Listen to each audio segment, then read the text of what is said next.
Hey there everybody, welcome to the channel. I'm your host, Rama, and in today's video we'll be talking about the Titan 250D. And while I do find this to be a very fun aircraft, at the end of the day, might not be worth the purchase, especially when you have another option we'll be talking about later in the video. But I do find this very fun, and I'll be sharing my personal opinions on it as we go throughout it. So let's start off with purchasing the Titan. To do that, you're going to have to go over to Warstock Cash and Carry, and we can see it here for around 3.6 million. Now, if you don't have the trade price, it's going to be closer to 4.6 million. But honestly, everybody should have the trade price because the Mackenzie Field hangar, which is located right over here, is not only an incredibly cheap property with only a 1.5 million asking price, but also has a great mission storyline, which pays a lot of money. So in general, I would definitely recommend to get your hands on the hangar, especially because it gives you more storage that you can have here, which is also absolutely fantastic. So the Titan 250D, what does it have going for it with this $3.6 million price tag? Well, in terms of customization, apart from liveries, it doesn't really have much. Like we can see here, if I modify the aircraft, I have armor, I can do some flares, but you can't actually change the weapons. Those are automatically on it. You can change the liveries, of course, but yes, when it comes to the actual customization of this aircraft, all of the weapons are automatically put on. So what exactly are these weapons and how do they work? Well, it's honestly pretty easy to use the weapons. All we have to do is stop the aircraft, and let's pretend you had somebody else flying the aircraft, right? Chauffeuring you around. Well, to enter the back here, you just have to hold the enter button, like I've done, holding Y on my Xbox remote. My character is now going to enter the second door. Entering this door, you are able to swap through the different cameras, as you can see. We have a 40mm, we have a 105mm, and we have a 25mm. Now, what the? Oh my god, one of the jets crashed into me. I can't.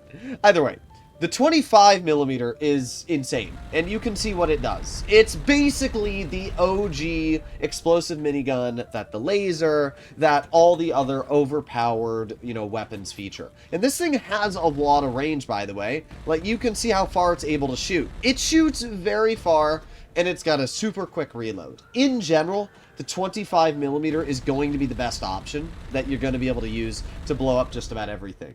Then you have the 40mm, which we can see there's a jet in my way. Let me move that out of my way. Maybe not. Well, either way, the 40mm it's a bit bigger of an explosion, as we can see. It's kind of like a sticky bomb, and you get 5 of these shots. The 40mm, the only problem with it is that it has very short range. So we can see if I look off in the distance here, I mean, it's probably a little bit less in range compared to the 25, but it's just not very far. The cooldown's longer. So, as I said, I think the best weapon is the 25mm. And then, unfortunately, as you can see, I can't shoot the 105mm while inside of the aircraft when it's on the ground. You actually have to have somebody flying in the aircraft to have the 105 work.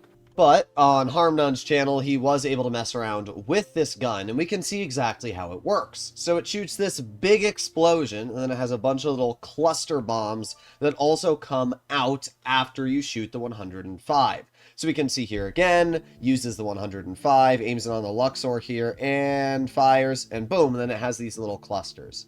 To what I'm aware, the way Rockstar designed the 105mm is exactly the same as the cluster bombs that you can drop in the game, which is obviously really nice. But in general, the 105, it's really dangerous, but it's just a very long cooldown, so it's more of a shoot once and then swap to the 25mm, blast with the 25 until you're out of ammo, then swap back to the 105mm. I don't think it's a bad weapon at all. But if you wanted my opinion, I'd say that the best is the 25. So in general, we can see how the Titan 250D works, right? It's got a really, really solid set of weapons. It's surprisingly maneuverable, way more maneuverable than the Bombushka or even the normal Titan. And when you pair all of that with the fact it can survive upwards of 17 homing missiles, this is an absolutely fantastic aircraft. Don't get me wrong, I find the Titan 250D to be an incredibly fun and solid aircraft for the price that Rockstar's asking. But the problem is, well, we have another aircraft, which is, well, just kind of better in every single way, and that is this, the Mammoth Avenger. The Avenger takes what are the capabilities of the Titan and then kind of just makes them better. And I'll be showcasing exactly what I mean, right? Well, first of all, the Avenger can hover. This is not something the Titan can do. It's not something the Titan will ever be able to do. It's an AC-130, so it's only able to fly in a straight trajectory. That is a big advantage for the Avenger, right? Being able to land this aircraft wherever I want immediately is really, really useful. And, you know, it might take a while to slow down, but still, like, imagine landing the Titan 250D in this area here. You just wouldn't be able to do that.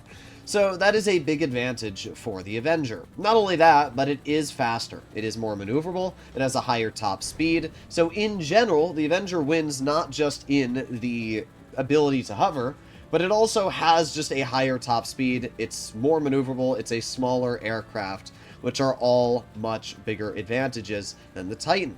For the pilot, you actually have the ability to use homing missiles, right? As we know, the Titan 250D is really only effective if you are a player that has multiple friends on at the time, because you need somebody in the pilot seat, and then you also need somebody in the gunner seat. That way you can have two separate people controlling the gun and flying the aircraft. And as we saw, you can only use the weapons on the left side of the aircraft.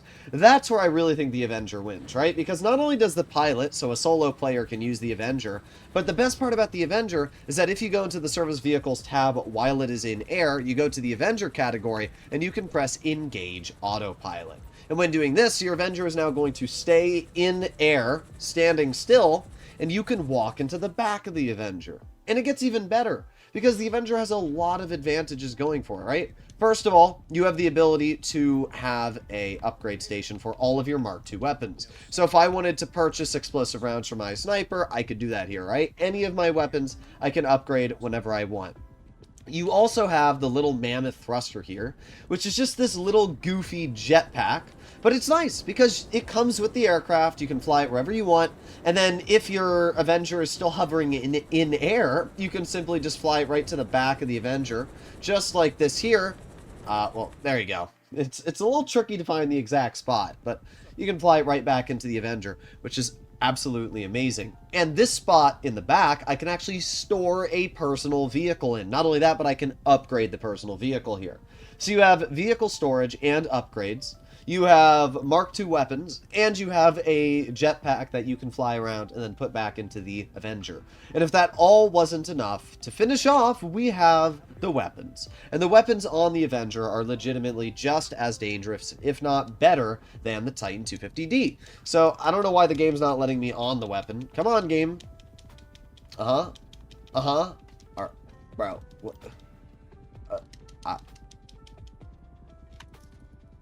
Okay. Alright, game. Let me try a different weapon. Let's try this one. I don't know what's going on right now with my Avenger. There you go. This one works. Okay.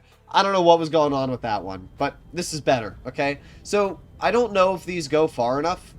Oh, they do. Yeah, these things have a lot of range. Like, you can see how far up I am. But these things are, well, that's it. I mean, you can just spam the fire button, and there's no cooldown. There's no downside to doing this. I can just sit here. I can hold the fire button all day, blow up every single car that comes down the road here. Blow up that car, blow up that car. Oh, I missed. Darn. Anyway, like, I think you can understand why the weapons on the Avenger are so incredibly overpowered. And then you have to realize that there's 3 of these guns, right? So you have one on the back, you've got one on the undercarriage, and then one on the top. So you can have 3 people in the back of your Avenger using these weapons. And you also have the ability to use the weapons as the pilot. In my personal opinion, if you add all of these advantages up, plus the biggest advantage being the fact that the Avenger does not count as a personal vehicle. It counts as a service vehicle, right? Going into the service vehicles tab, you can request the Avenger. And what that means is that it's not a personal car. So I can still request my own vehicle. If I want to have, you know, doesn't really matter what it is. Let's say I want to call out one of my cars for my mechanic. So it doesn't really matter what car I call in. I can just choose anyone. Let's say the Sand King XL, for example. You're going to see that when my personal vehicle gets spawned in, my Avenger is still out. And that is a huge advantage. Like, you can't do that with the Titan 250D. You can't do that with any aircraft from the hangar apart from the Avenger. That's amazing. And the best part is I can store this, if I'm not mistaken, in the back of my Avenger.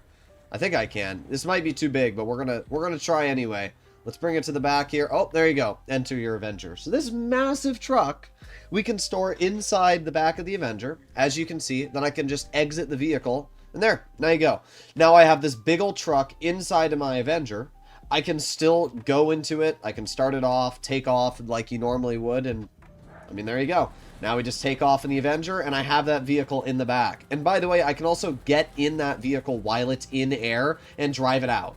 Like, don't get me wrong. As I said, I find the Titan 250D to be very fun. But I've seen a lot of people saying, like, the Titan 250D revolutionized GTA.